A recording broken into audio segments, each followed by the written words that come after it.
Hello, this is your host, Todd Lewis of the Present Flight Podcast. I'm joined again by Master Sanders to discuss another what if scenario. What if Germany had won the First World War?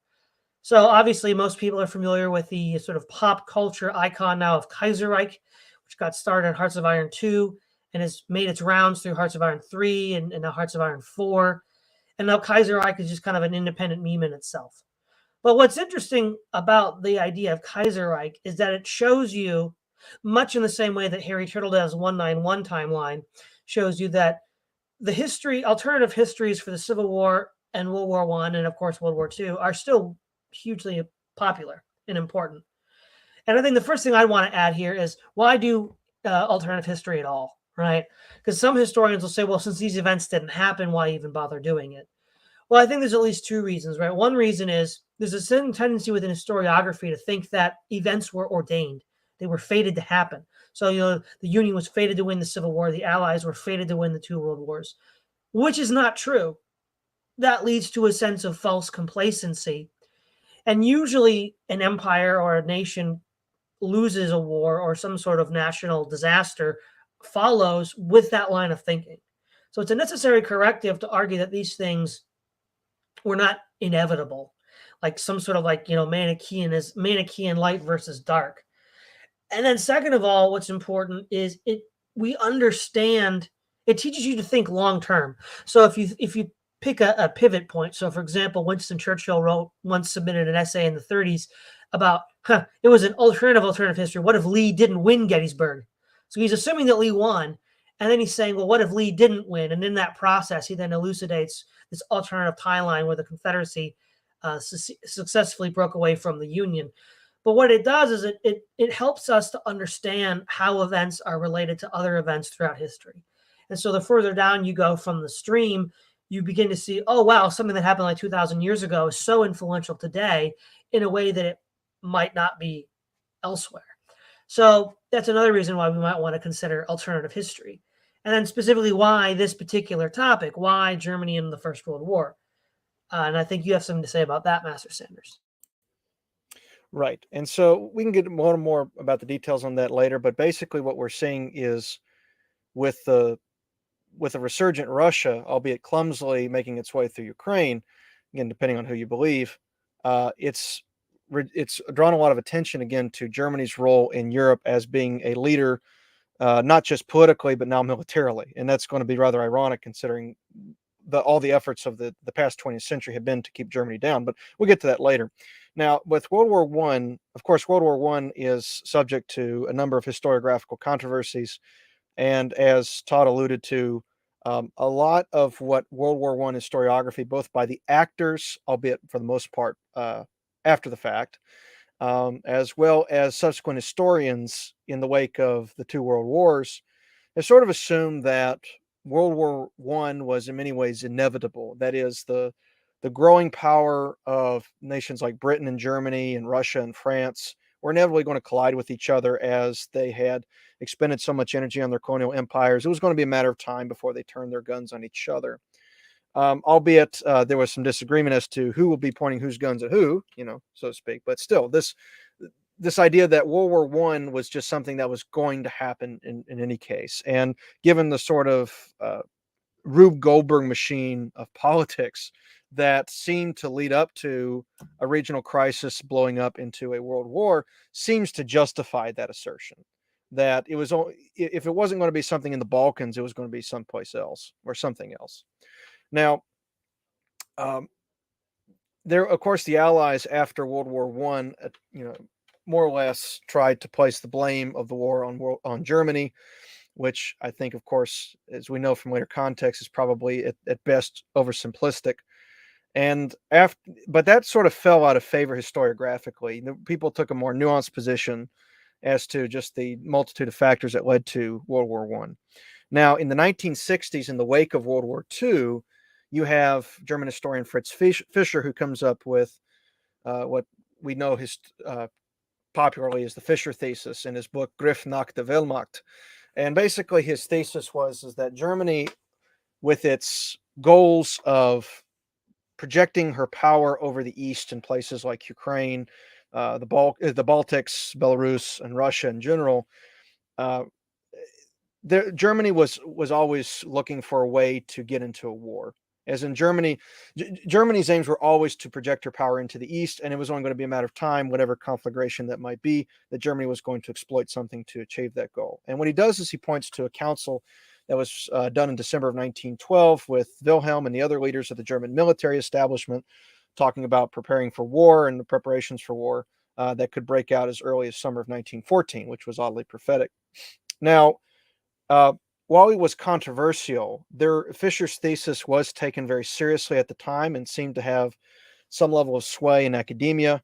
That, again, Germany was ultimately at fault for the war spiraling out of control into a global conflict as it did. But there were two other historians that have since challenged that effectively.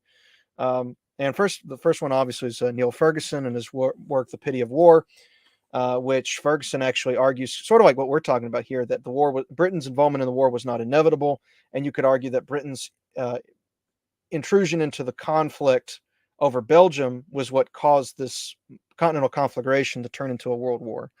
And then you have another one in more recent years, Sean McKeekin, who has posited, I think probably a little bit more, in my opinion, a little more accurately, that Russia was likely the one responsible for the war from blowing up from a regional crisis into a continental conflagration by trying to insert herself into the issue with Serbia and her claims over Bosnia.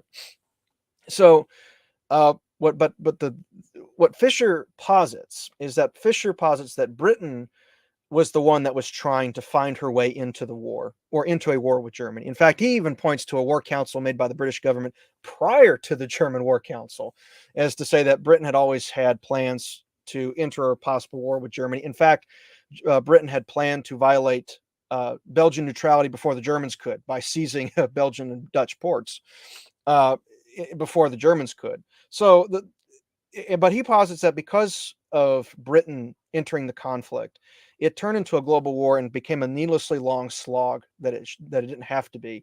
And the result was a weakened Britain and a destroyed Europe that resulted in not only the rise of fascism, but also the rise of communism into the mess that we experience today here in the 20th century, 20th and 21st century. So we talk more about the details of that later.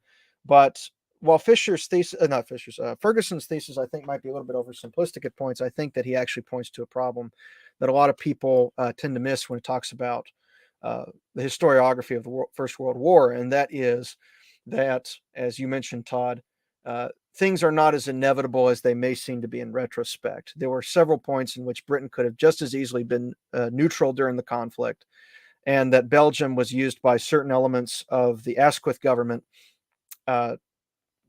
or I guess you could say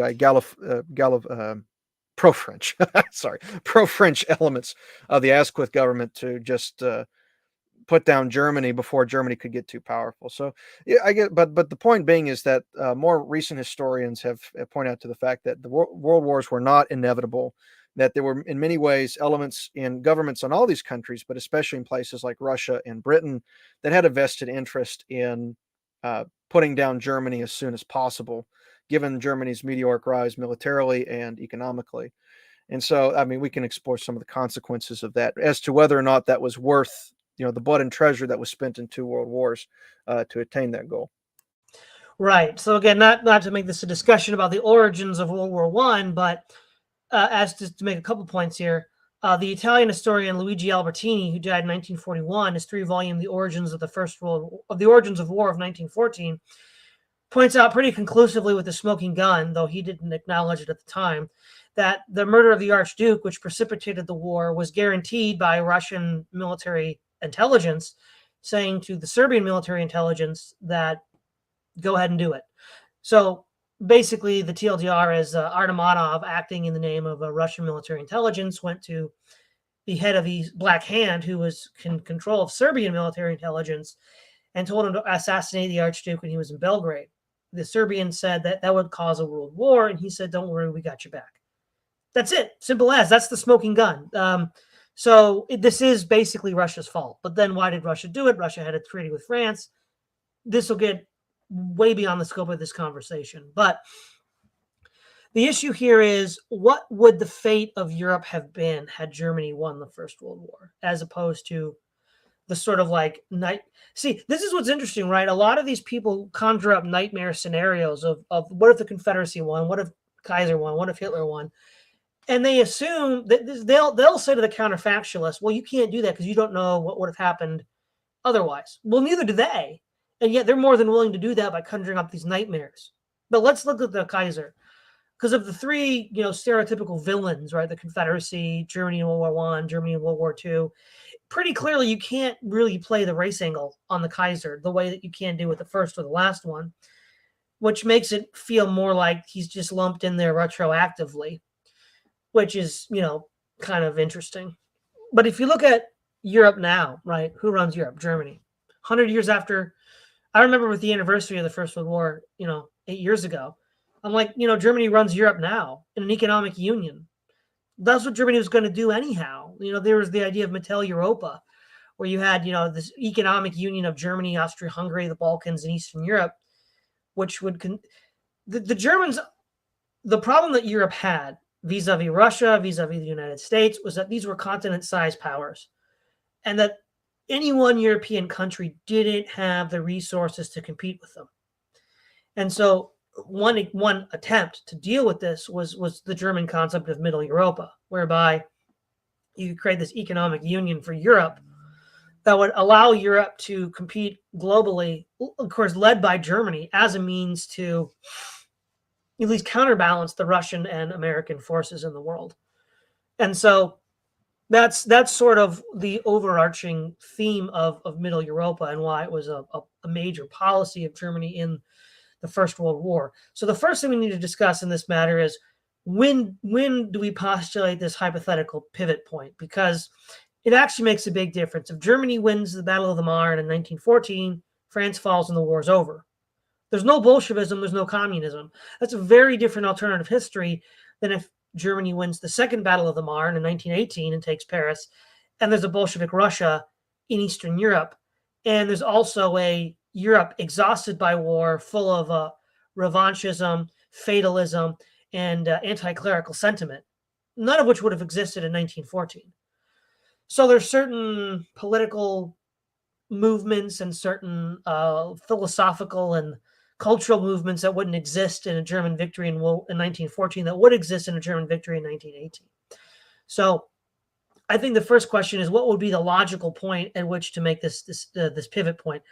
1914 could have gone in at least a couple ways. One way that Germany wins, or at least wins shortly afterwards, is, while everybody knows about the Schlieffen Plan and Germany's move into France, there was another go east policy that was floated around, where they tried to knock out Russia first and stay on the defensive in the West, which would have had the benefit of not provoking Britain directly with the invasion of Belgium. That's not to say that Britain wouldn't have later got involved, but it would have had a harder time justifying such an involvement. And without direct British forces, it would have made it harder for the Russian-Franco alliance to survive on its own. And the benefit then would be taking the Eastern European territories of Poland and Ukraine and Belarus, so that the Germans could feed themselves, and just tell the English blockade to pound salt. By the time they took those territories in the late 1917, it was far, far too late to exploit them properly for the war effort. Or we could say that they pursued the other thing is, the other classic point is the Schlieffen Plan itself.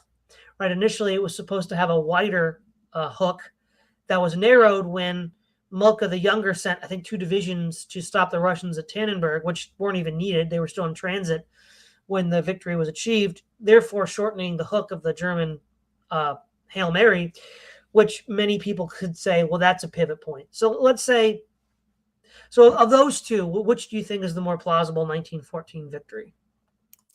Well, that's a very good question. I tend to think, though, I may perhaps in retrospect, the Germans probably should have taken the defensive posture in the West, given just the general weakness of the Russians in the East.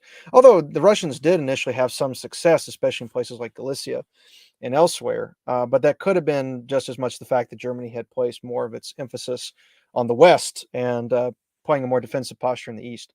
Again, I think given the geography, probably, and the fact that, Belgium was going to be a sore spot in any case, I think, Germany probably would have been better off by playing a more defensive policy in the West and then working toward knocking out Russia, especially since Russia in the long term, again, assuming that people like Fisher is correct or are correct, that taking the Eastern territories likely would have been more advantageous in the long term if they did that earlier rather than later. And at that point, France really wouldn't have an ally in really to deal with, and so it wouldn't be worth spending more blood and treasure on fighting the Germans in that case, especially since Britain is not going to get involved. What Ferguson posits is that even with assuming that there is a Schlieffen plan of any kind, whether it's a modified one or not, he contends that Britain really didn't have an obligation to go in on behalf of Belgium. Like, you have, of course, the treaty going back to the 19th century of, British guarantee of Belgian neutrality. The problem is, though, is that, these sorts of treaties were not really taken that seriously. And half of the cabinet under Asquith was just as much pro-German as the other side was pro-French. And so really it was sort of like the pro-French faction within the Asquith government triumphing and using the Schlieffen plan, sorry, not the Schlieffen plan, the treaty with Belgium as a pretext for British entry, especially since Britain had already had plans for a potential war with Germany that would have involved neutralizing Belgium in one form or the other. Now, perhaps it could be just the fact that Germany lost the moral high ground fairly quickly through the Schlieffen plan that made something like British intervention at least remotely morally plausible.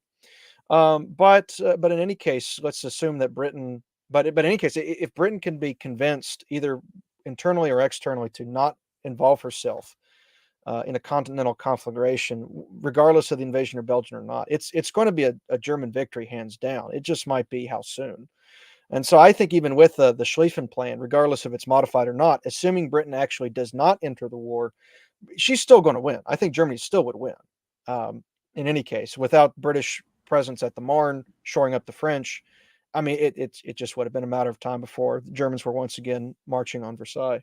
So, I mean, at this point, it's just more like, again, it's not so much which plan is used, so much as it is, can Germany succeed in keeping Britain out? I think both would.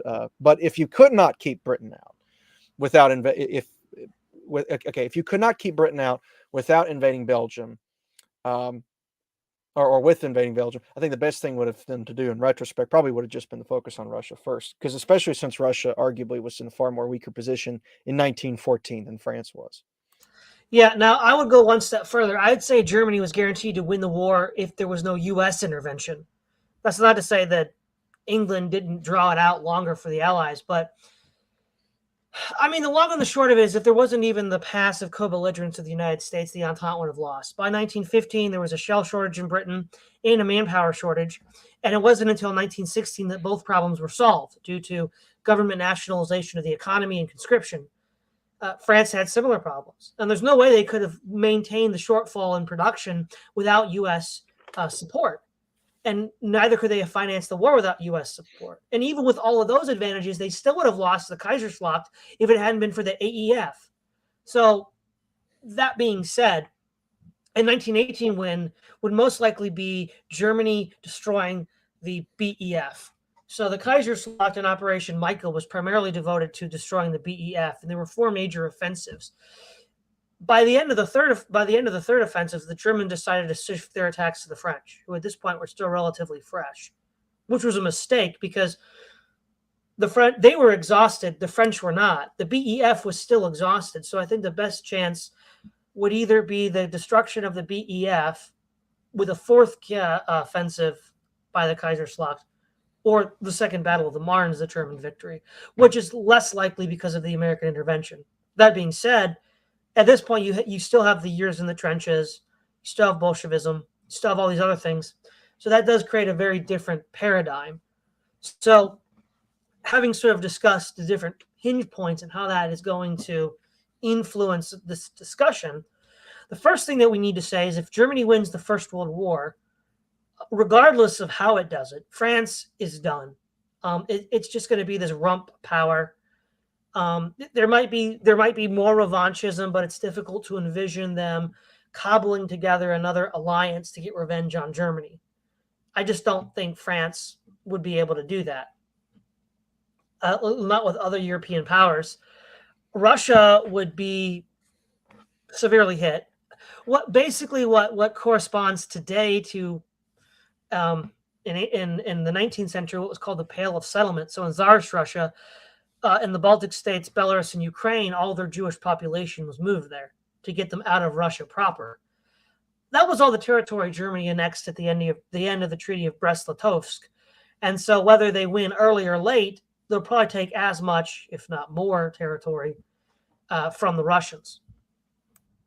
And so I think the September program validates that, because the September program was put out in 1914 about German war aims. It would have included much of what they ended up getting anyway in its subsequent treaty with Lenin. Right. This would also lead to the revival of the Austro-Hungarian Empire. Now, this gets a little bit into the causes of the war, but one of the reasons why the Archduke was killed was there was an internal debate within the imperial structure of how to deal with the South Slav and West Slav elements of Austria-Hungary. And the consensus that was developing was that they needed to have a triple monarchy, where you had the Germans represented by Austria, the Magyars represented by Hungary, and then a third monarchy representing the Slavic populations, which would be an extension of the dual monarchy model. And that Austria-Hungary would be modeled after the United States and Swiss federal systems. So we would see that being implemented in the post-war period. It would probably be a more or less successful solution to the ethnic and religious and cultural tensions in Central, Eastern, and Southern Europe.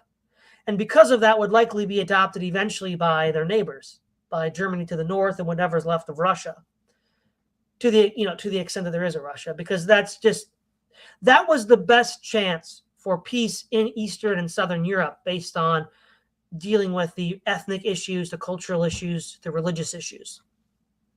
And we could have been spared so much of the carnage that World War II would have in those areas of Europe.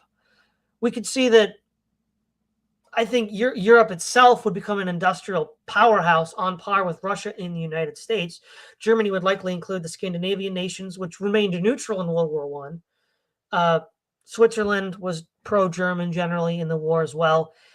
Italy opportunistically betrayed the Triple Alliance. In all likelihood, Italy, if it's an early win, then Italy doesn't get to switch sides at all, which that's interesting. Nobody's going to be mad at Italy at that point. But in 1918 win, I don't know if Austria-Hungary would get more territory in Italy. That wouldn't really make sense. Nationalism was a big enough problem for the empire to deal with. Maybe African colonies would exchange hands. That's a possibility. I think also Spain and Portugal would have increasingly become pro-German, and so really France, maybe Belgium and Luxembourg, and then England would have been opposed to Germany. What's left of Russia would be, whether it's a Tsarist Russia or a Bolshevik Russia. And then the Ottoman Empire would probably be revitalized as well, with the Young Turks using the victory in the war as a justification for their own political power. And now, of course, Germany could complete the Berlin-Baghdad Railway, exploit the oil reserves of Iraq, and then put pressure on Iran, which was already, somewhat pro-German, and putting pressure on the Saudi tribes. At this point, Saudi Arabia doesn't exist yet, but Germany would be in an excellent position to exploit the oil reserves of the Middle East, which would be very difficult for the British to interdict at this point, which would put them on the fast track to being a power, again, on par with Britain, France, or Britain, the United States, or Russia. So how is that? Well, first of all, it's different than what we've actually lived through, because we probably wouldn't have a World War II. It's difficult to envision who would be the combatants of a World War II. France, even in our timeline, barely held it together in World War II. So they're going to be even more of a basket case. The British conceivably might return to splendid isolationism, or maybe they would have stronger ties with the United States to create like a pan-Atlantic naval coalition in order to contain German naval ambitions, because they couldn't fight Germany on land directly. And Russia would be a basket case for the foreseeable future as well.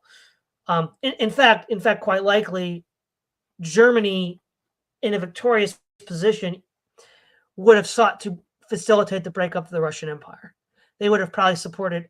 We know this was their plan. There was the plan to support Islamic revolutions throughout Central Asia, British Egypt, and India, with the because the caliphate in Turkey still technically existed. There was still an Islamic caliph. In all likelihood, you would see Islamic revolutions all throughout North Africa, British territories in India, and then Central Asia, and the possibility of a pan-Turkish empire led by Enver Pasha. So the Russian Empire would have been in a state of collapse, or the Bolsheviks would have been in a state of collapse. So it's, I don't know if Germany or Turkey would have conquered all of that territory. It might have been more suitable to just have vassal states rather than a united Russia. And we could easily envision Japan conquering Siberia, as they in fact tried to do in the Japanese expeditionary forces intervention in the Russian Civil War. And not having lost the war, we wouldn't have National Socialism in Germany. If fascism developed anywhere, it would be in France and Britain, though they could also go communist. So it's kind of up in the air which way those regimes would go in the face of a German victory. So, what are your thoughts on that? Just a couple additions. Let's say again that as you said, there's really two chances of a German victory. One is in 1914 without British intervention, and one is in 1918 with British intervention but no American intervention. So let's assume like a best case. Well, in either of those cases, in terms of the least amount of damage, we could argue that 1914 would have been the most ideal if we have to have a German victory for all concerned. So, a couple of things to add to your point. Number one is with Russia. In any case, even if there's no Bolshevik revolution, because actually, if back up a little bit on this, if you actually study the events that were surrounding the Russian Revolution in 1917, it's almost how the Bolsheviks themselves were able to wrest power was almost by a couple of mistakes. It's almost it wasn't like this grand plan that they had. In many ways, it was just the Bolsheviks and Lenin being at the right place at the right time to exploit the already chaotic nature of the Russian government in 1918. Now, in Russia, in the years leading up to the World War, they had already experienced a great internal revolution on their own in 1905, which forced the Tsar to make certain concessions in the form of an elected parliament called the Duma, which is what it's called today. And while he was he practically ignored it for the most part. It was a useless body even during his day. I suspect that Nicholas will not be able to do that again in the event. And that's the best case scenario. That's assuming he's still on the throne. I don't think Nicholas would be able to do that. In fact, I think that the best case scenario for Tsarist Russia, in the event of a quick German victory, would probably be the dismantlement of the absolute monarchy in Russia, and probably would at best revert to maybe like a constitutional Western European style monarchy, or maybe even the collapse of the monarchy altogether. I don't see Nicholas surviving in any case. I think probably would be something similar to what happened in 1917, that he would be pushed out of the throne, maybe in favor of another relative, and likely would have, in whatever form, the old system would have died in any case, So there's that. Assuming Russia survives at all in its with any level of tradition. I don't think it necessarily would have become a Bolshevik state in 1914. Again, I think the communists at that point weren't really in a position to exploit it, and arguably a quicker victory probably would have resulted in a less chaotic state for them to exploit. So you got to keep that in mind. As you alluded to with Japan, you got to keep in mind again, Japan was Britain's ally for quite some time. It was in the era after the war that I think Pat Buchanan points out in his book that was dismantled. But for the most part, Japan was sort of like Britain's arm in the Orient. Britain could not devote all of her resources to protecting Australia and New Zealand and her other possessions in the Orient. So Britain had a working agreement more or less with Japan to kind of serve as her flank there. And Japan had a lot of reasons to be pro-Britain anyway, simply because they aspired to be Britain in many ways. So I suspect that in the event, in this case, let's say Britain does not intervene in World War I, there's no real reason for the Japanese, Anglo-Japanese alliance to dissipate. I think, in fact, actually, Britain might become more reliant on Japan to counter German efforts in China and other areas in the Far East. So I think that Japan will likely grow in this case as a regional power in and of itself, if only as sort of Britain's anchor in that region. Um, I think a Japanese empire of some kind, it may be a bit different in the way that it turned out in actual history, but it's going to be somewhat existent, albeit under British control or British supervision. And given the fact that Russia probably is going to be in a much more weakened state, I could see Britain silently signing off on Japan, basically taking over Manchuria, if only to keep the Germans from taking it. So I could see, Japanese involvement on the Asian continent is likely going to happen in any case. Let's see.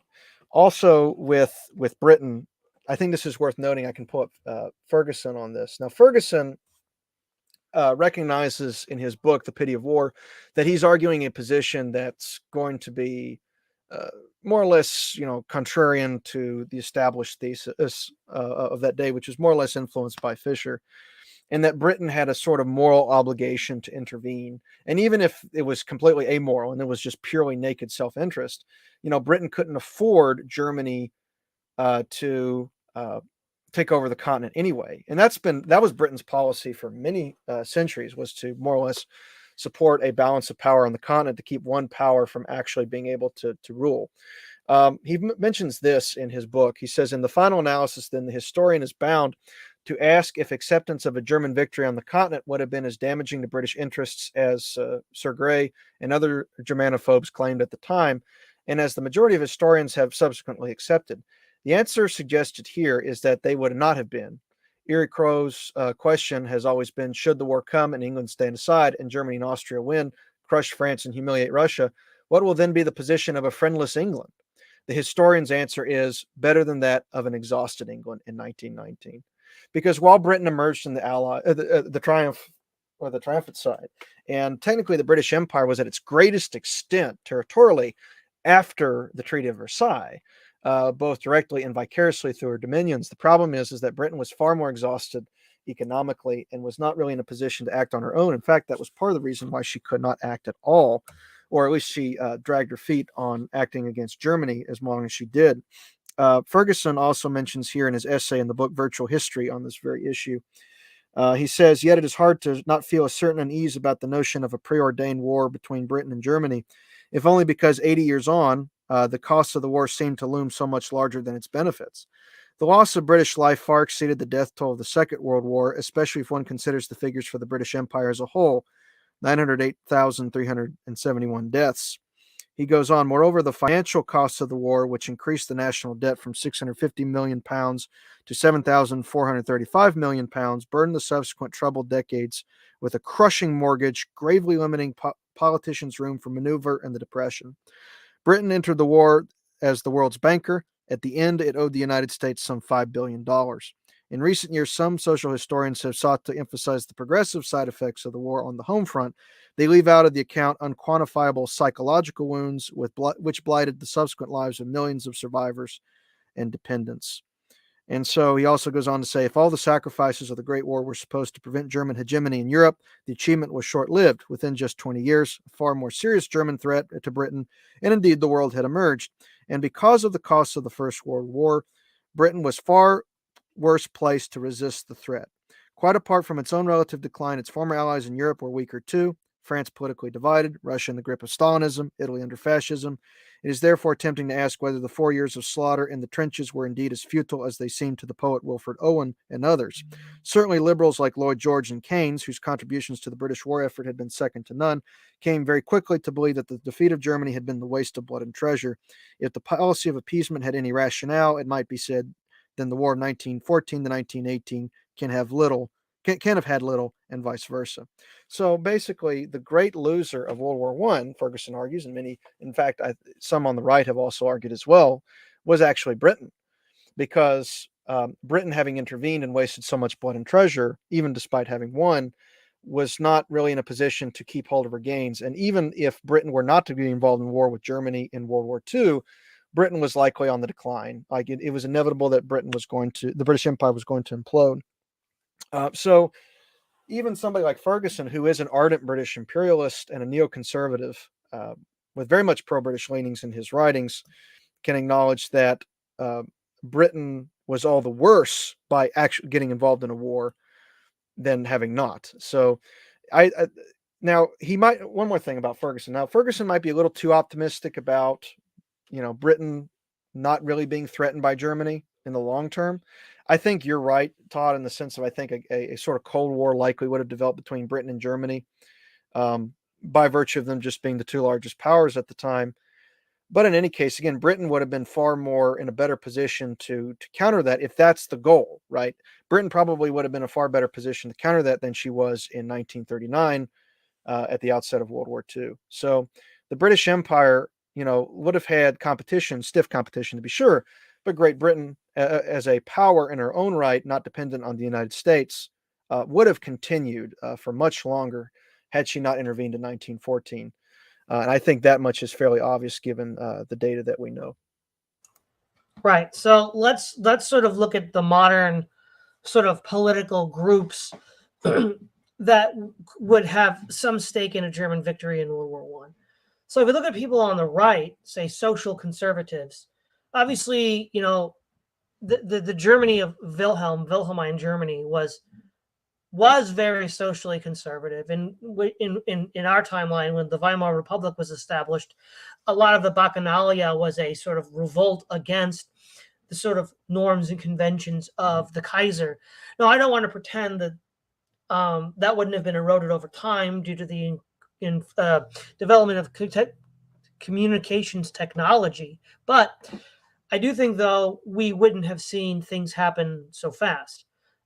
Those on the dissident right that are concerned about Europe being displaced by immigrants, it's very unlikely to envision a Germany led by the Kaiser and a German economic union importing all these people from the world into Europe. So those two groups would seem to do rather well with the German victory. Let's look at the left, the classic economic left, which values workers' rights and industrial protections. Well, Germany had the largest socialist party outside of Russia with the Social Democrats.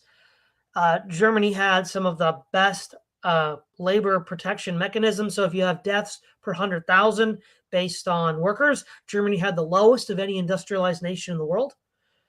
So we have that. On the issue of, this is a German ally, Austria-Hungary, but on the terms of quote unquote civil rights of minorities, again, I already mentioned Austria-Hungary and its plan to give the right to vote to all adult males in Austria, in the Austro-Hungarian Empire. That didn't happen. That wasn't really the case in the United States. I mean, I guess on paper, blacks could vote. And then in England, the Irish couldn't vote. So Austria-Hungary was actually, quote unquote, more progressive on minority rights than any other country in the world at the time, but they weren't allowed to implement it. And so there's a win for them. Now, given the way the World War II narrative is developed with the fate of the Jews, well, given that in Europe at the time, most of the Jewry of Eastern Europe lived in the Pale of Settlement, just that area that was taken over by Germany. Well, from about 1830 to about 1930 in our timeline, this is sort of a golden age of European Jewry in Vienna and Berlin, which most of them remember fondly when they write about the time before World War I, because then all these anti-Semitic elements become far more accentuated. Well, it's likely that détente would have continued. If there was anti-Semitism, it would have been in France or Russia, as it was at the time. I mean, Russia was the world-leading anti-Semitic power, and then France wasn't too far behind with groups like there was the Jewish army colonel that was the Dreyfus. Yes. So there's that, right? So we've got a good outcome for social conservatives, a good outcome for the dissident right, a good outcome for the traditional old school left, considering the bloodbath of the 30s and 40s that happened in Eastern Europe, and then the totalitarian control of the communists in the 40 years after. Minority rights are much better because of of Austria-Hungary implementing these policies. And I think those policies would have been extended because I believe they would have worked at stabilizing the center and other neighboring nations would have followed suit because it was just more efficient to do so. It would have been a better way to resolve these tensions of these heterogeneous empires. And then for the economic development of, say, like the people that support the EU, well, you get the EU 100 years early, and you don't have Europeans, wasting millions of lives and trillions of dollars in World War II. So, from all these perspectives, it's a win-win-win for all the groups today that might have a vested interest in a certain outcome. Yeah, and that's the funny thing about all this. Yeah, you're right. It doesn't matter which side of the political spectrum you're on. It seems like everybody, like to quote the old Hot Chocolate song, everyone's a winner, and that's the tragedy, right? Which again, Germany.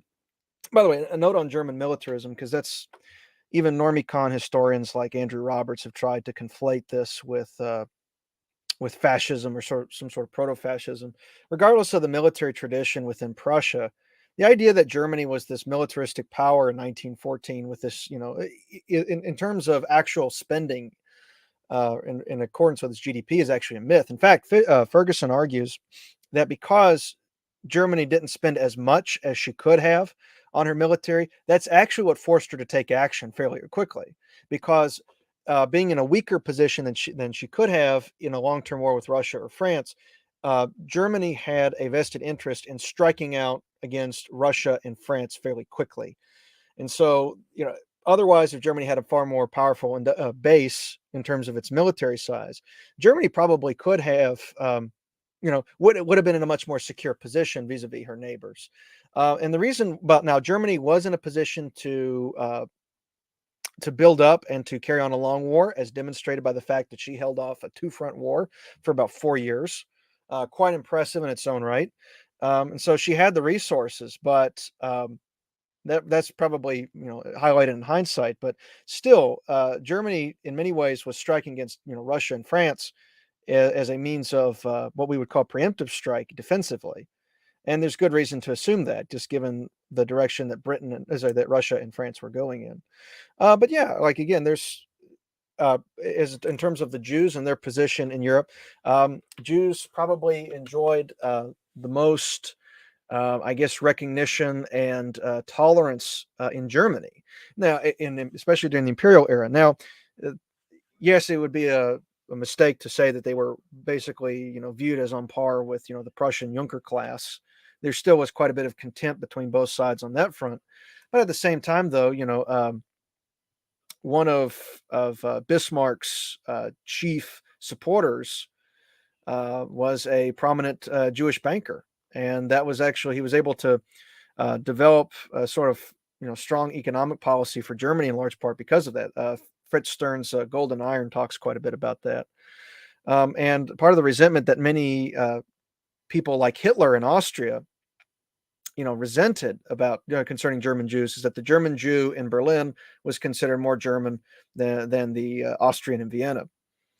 Another thing too on this point, which I think is relevant, which again, why even though some people might concede that Germany, in the imperial era was far less of a menace compared to Nazi Germany, they would still say like, oh yeah, Prussian militarism is basically like proto-fascism, and that it was still, basically a war of conquest. They still would have been fairly authoritarian. Okay.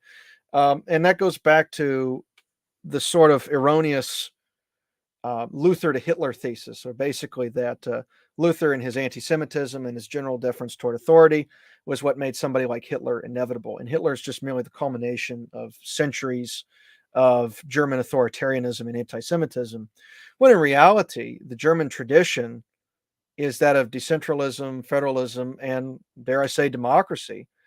Not even just in the Christian era, but even prior to the Christian era. And as I think, as Todd alluded to, Germany would have been in many ways considered the liberator of many of these ethnic groups that were under Russian domination, such as the Poles, such as many of these, such as Ukrainians, such as the Baltic peoples, the Estonians, Latvians, and Lithuanians.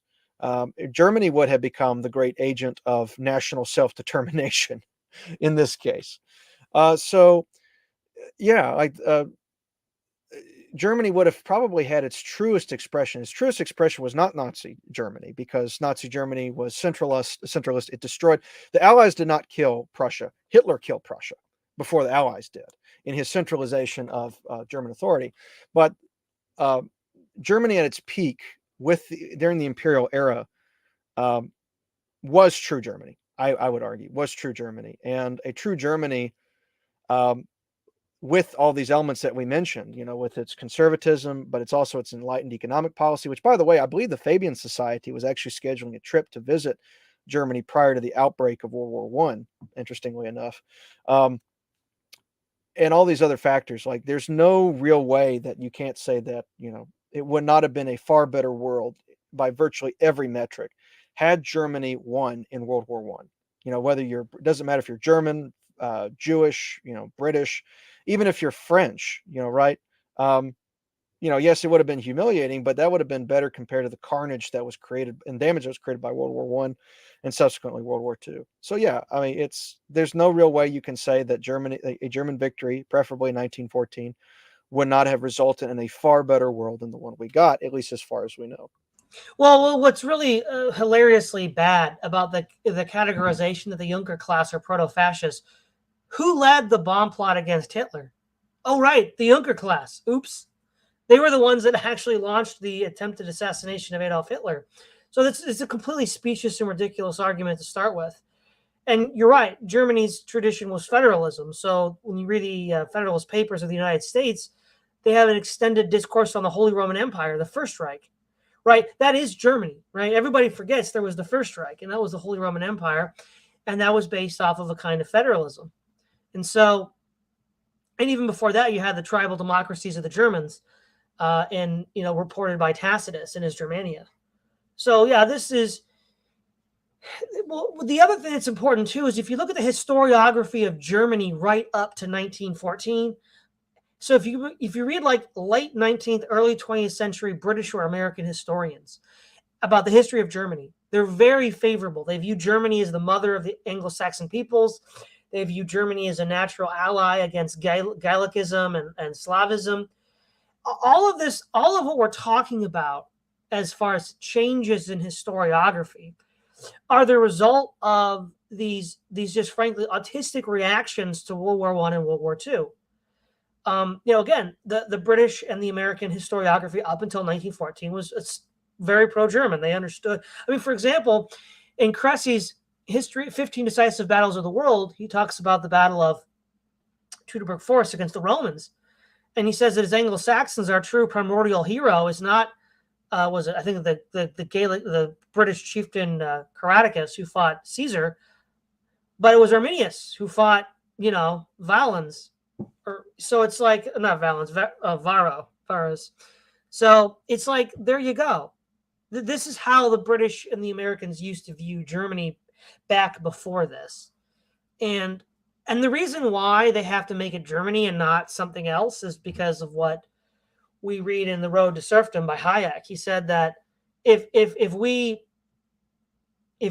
Allied powers didn't say it was some ethnic fault in Germany rather than, well, he calls it socialism, but I would probably be more inclined to call it just scientific planning of the economy, which everybody was doing by 1944, then it all falls apart. So the German people had to be scapegoated for what we might call the clear negative externalities of a scientifically managed society. And that's really why this happens. And then if we get past that to a more objective standard, consistent with prior Anglo-American historiography, looking at the last century objectively and how it would have benefited other individuals, powers, and societies, ultimately, I think the main thing is European civilization wouldn't be dead. There would still be a European civilization, which at this point there just really isn't anymore. And I think the last words I'll end with is, as you said, everybody wins if, from the sort of ideological point of view. Last words, Master Sanders. Yeah, and one more thing, just to touch on what you were saying with the view of Germany by the Anglo powers. Yeah, now, first of all, there was, you're right, there was a lot of this underlying assumption both in Britain and in the United States to a certain extent, that Germany was in many ways the mother country of both nations. This even goes back, as you say, to the 18th century, where you have Thomas Jefferson, claiming an Anglo-Saxon heritage for our rights as Americans and as British subjects. And in fact, in his version of the seal, which he wanted to create for the United States, on the obverse is the Israelites being led out of Egypt by the pillar of cloud, and then on the reverse was Hengist and Horsa, the legendary ancestors of the Anglo-Saxons in Britain.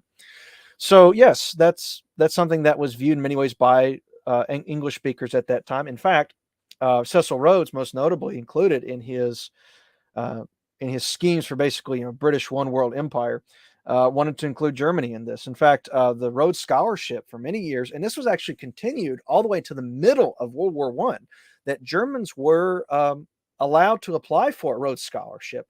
And in fact, there was a sizable German population in Oxford because of that very reason. In Oxford, there actually was quite a bit of consternation too as to why Britain would intervene on the side of France and Russia, because not only because of historical hatreds between Britain and France, but also because Russia was the enemy of Britain in Central Asia. And most notably, I find this to be especially funny in retrospect, because this thing came up again in World War II, is that you had many people in Britain that were saying, like, why are we siding with Russia? Because Russia is far more this autocratic and dictatorial power. Why are we siding with them against Germany? That makes no sense. So even people back then were noticing that. So, I mean, we don't have, with us in hindsight in the post-World War, post-war era, rather, it may not make that much sense to us. But back then, at the time, especially in the early stages of World War One, there were quite a few people in Britain that were incredulous that Britain would even side with, not just side against Germany, but side with France against Germany in any case, for that very reason, as you mentioned. And even then, I think Wilhelm sort of considered himself a bit of an Anglophile, albeit you could say that he did his own damage to Anglo-German relations, especially with his disastrous interview with the Telegraph. But I think going back to the present, whatever you think that's actually going on in Ukraine, and you think what the actual issues are, because sadly we're existing in a propaganda war on both sides, and it's hard to really tell what's going on. But one of the things that you could say, at least historians might look back on, is the strategic mistake made by Putin, is the fact that if his goal was to keep Ukraine from joining NATO and securing that flank while he could, the only thing he did was he successfully galvanized Europe and justified the existence of a European Union army, and not just a European Union army supplied by Germany. And that's been hilarious, is that, this coalition in Germany, ostensibly made up by left-wing parties, is now going, like Scholz and his allies with the Greens. Nevertheless, Germany is going to be the major military supplier, the major military power. And if Europe federalizes in the wake of this war with Ukraine, which I actually think is becoming more and more likely at this point, I wouldn't have said that a few years ago, but the federal union in Europe is obviously, for many reasons, both economically, politically, and militarily, is going to be under German control. The 40 years of the Cold War was merely just an aberration in European history, as both the United States and Russia sought to carve their spheres of influence in Europe. And with both of them and with the United Germany now, Germany is going to assume her place as the leader of Europe. And it's not going to be a Nazi Germany. It's not going to be a pragmatically conservative Germany, or a Catholic Germany. It's going to be a neoliberal Germany, but it's going to be Germany nonetheless. And so if the goal of the world wars was to keep Germany down and to prevent German hegemony over Europe, it failed miserably. It may have taken a long time for the results to come in, but it failed miserably. And nowadays, Europe is looking to Germany as the leader, as probably as Europe was going to anyway, just given the geographic and cultural factors at play. And so, yeah, I guess the great tragedy of World War I is that it was all for nothing. It was all for nothing. And we might have had a truly better world. Like if we were going to have a German-dominated Europe, as seems to have been inevitable, we could have had one under far better terms, far fewer deaths, and a much more, simultaneously conservative and yet progressive and humane and united future than we ended up getting. So I guess that was the true tragedy of the war. Was, again, we didn't really stop anything, and the price was only countless millions of deaths over the course of 100 years. Right. So I guess what I'll say lastly is, ever since Charlemagne, Germany is and will forever be the heart of Europe until there's no more Europeans left. Thanks again, Master Sanders. This is Todd Lewis, the Price of Fly podcast, signing off.